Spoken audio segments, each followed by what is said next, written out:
If you go on to enjoy the video, please consider hitting that like button and subscribing. It does really help me out a lot. And if you're into Funko Pops, I've just started a brand new channel dedicated to them. The link for that can be found in the description. And beat the random lottery that is FIFA points by buying the coins direct from u7buy.com. Use code TVM at checkout for a 5% discount, or if you're a new customer, get 8% discount. The link is down below. What is going on, guys? TVM here. Welcome back to a brand new video. Premier League Team of the Season predictions. We are just over a week away from the Premier League Team of the Season.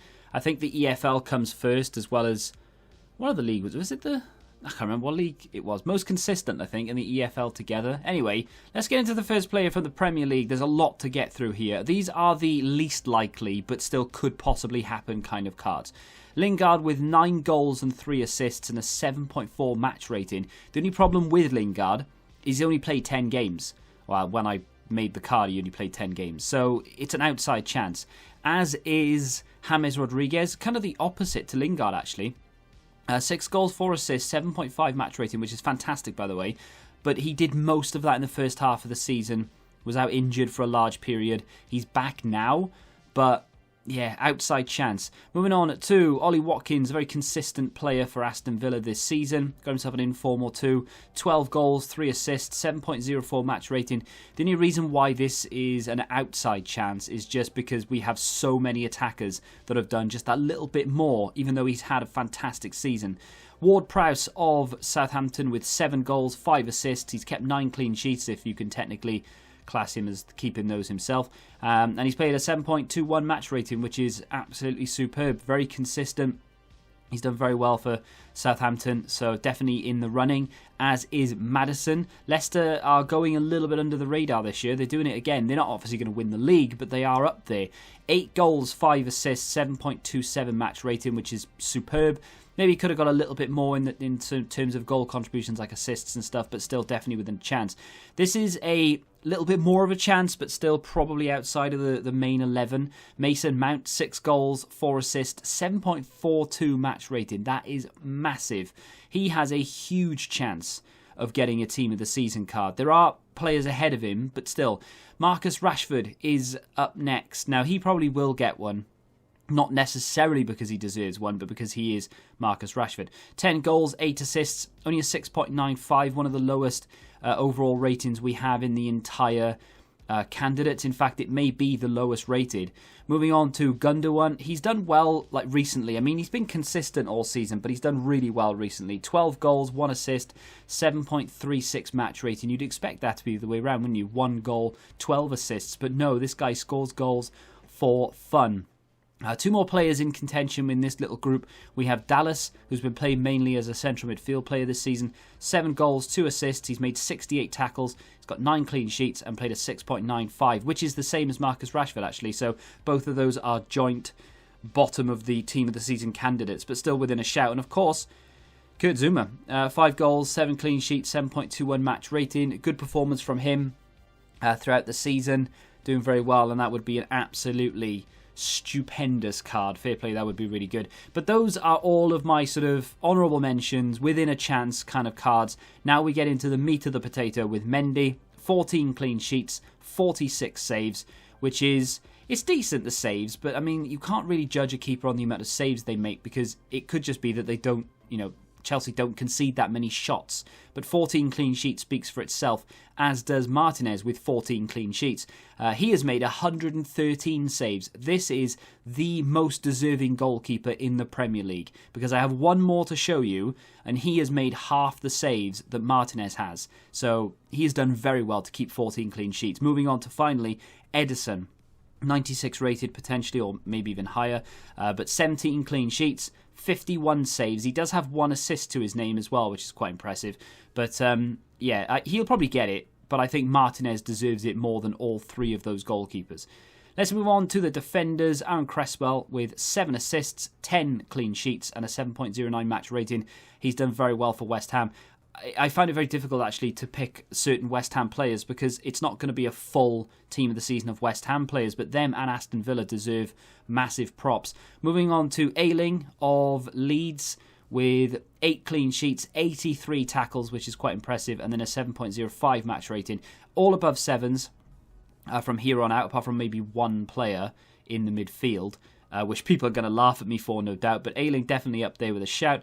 Luke Shaw, hear me out. 6 goal contributions, 9 clean sheets, 7.22 match rating. He also did well internationally against Albania, played an 8.0 in that game. But he's just been really consistent for Man United. It's either going to be him or Aaron Wan-Bissaka. It'll be one of the two that gets team of the season, mark my words. John Stones of Man City, 13 clean sheets, 4 goals, and a 7.33 match rating, which for a defender is huge. That is the highest of all of the defenders that we have here. I mean, that is an absolutely fantastic looking card. Stats are obviously made up, but yeah. Target of Villa with 14 clean sheets, highest or joint highest amongst the defenders, with 1 assist and a 7.12 match rating. They have done so well this season. If they give it to him, chances are they might give it to Aaron Wan-Bissaka as well, because obviously left and right back. And finally, for the defenders, Ruben Diaz with 14 clean sheets, 1 goal, and a 7.18 match rating. Very, very good. What I believe is a debut season, because these last 2 seasons have sort of blended into one. I think it's a debut season. I might be wrong in saying that. I can't quite remember. So move on to another West Ham player in the midfield, Soucek, with 9 goals, 1 assist, 7.14 match rating. Unbelievably consistent. Deserves a very high rated card. He's on the thumbnail for a reason. One of the best players in the Premier League this season, without a shadow of a doubt. So 100% deserves this team of the season card.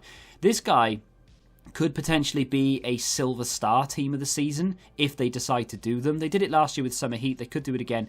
11 goal contributions, 901 accurate passes, 64 successful dribbles, and a 7.11 match rating is very impressive, considering he doesn't have any informs. Højbjerg, don't laugh at me, right? 88 tackles, 2,027 accurate passes, which is the most in the league, I believe, and only a 6.97 match rating, just below 7, but very, very close. Would be a decent little card as well.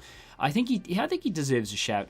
Moving on to Rodri, a player that, again, a lot of people might think, well, doesn't deserve it. In fact, I said Højbjerg has the most accurate passes. I lied. Rodri does. 2,264 accurate passes, which is 200 more than Højbjerg, and he does have 2 goal contributions and 7.3 match rating as well. Very, very good season for him, as it was for Kevin De Bruyne. This is, I mean, the next 3 are all but guaranteed. I don't even need to tell you who they are. 5 goals, 11 assists, 7.71 match rating, which is the highest in the Premier League. That's right, highest in the Premier League. Not just of the midfielders, but in the league. Jack Grealish up next. Really hope this guy gets a team of the season, because I loved the Team of the Year nominee, or honourable mention. 6 goals, 10 assists, 7.67 match rating for Aston Villa. Very well deserved. He is, he's just doing really, really well. Unbelievable season for him, as it was for Bruno Fernandes. I mean, this goes without saying. 16 goals, 11 assists, 7.61 match rating. Up there with the highest in the league. A little bit lower than Jack Grealish, though, which is a little bit surprising to me, especially with how consistent Bruno Fernandes is. Let's get on to the attackers. Some that may shock you. Bamford. Look at that card for Bamford. He was a meme at the start of the season. He's got 14 goals, 7 assists as well, with a 7.0. How can you only get a 7.05 match rating, but you have 21 goal contributions? Absolutely insane. What a season for him. Moving on to Calvert-Lewin, bit like the James Rodriguez kind of situation. 14 goals, 7.1 match rating, which is very impressive. Most of them came at the first half of the season. He's been a bit quiet recently. I don't know whether it was through to injury or not, I'm not sure. Either way, he should still get a team of the season, but it was mainly for the first half. Heung-min Son of Spurs, 14 goals, 9 assists, 7.25 match rating. Definitely deserves this. He has had a team of the season card, I think, for the last 3 years, maybe even more.